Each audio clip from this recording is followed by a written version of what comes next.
This is immigration attorney Parviz Malakouti. I'm here in beautiful Green Lane, Pennsylvania for the weekend. And as you can see, it is quite green. So the name is well deserved. I thought I'd record this video about a topic, a question that I get actually from married couples who are preparing for an interview, for an adjustment of status interview.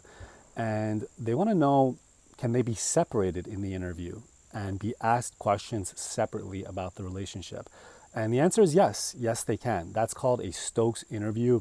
It's much more common in a removal of conditions, okay, which is the process that happens for married couples that have been married for less than 2 years, 2 years after the foreign national gets the green card. So there's a second process after you go through marriage-based adjustment of status. That's called the removal of condition. And this type of interview in which the couples are separated and questioned individually happens more often in the removal of conditions. But it's not impossible for it to happen in the initial green card interview, especially when the adjudicator suspects fraud or thinks there's something fishy. So yes, you can be separated, okay, and be asked questions about the relationship separately, and then the recordings from each of the interviews could be compared, okay, to try to help the USCIS and the adjudicators determine whether this is a fraudulent case.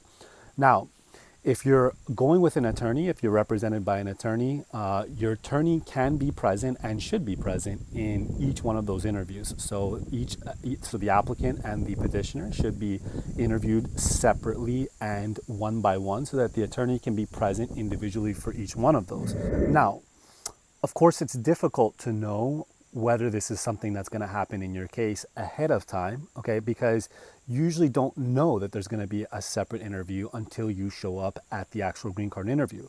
So this is another reason why, if you're going through a marriage-based green card case, it's best to have an attorney, an experienced attorney that deals with immigration, helping you and representing you in your case, because that person can be there, have your back during the interview, make sure that things don't go off the rails, and make sure you're not abused or asked inappropriate questions.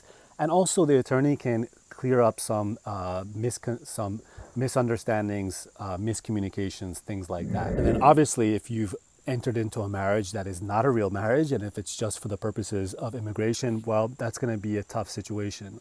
So don't do that. Marry for love. If there's a green card benefit, an immigration benefit that comes from it, great, as an extra add-on. But of course, it's not legal to marry just for the purposes of getting a green card. So that's it. If you have any questions about your specific situation, you want to get into the details, click on the link below, book a paid consultation.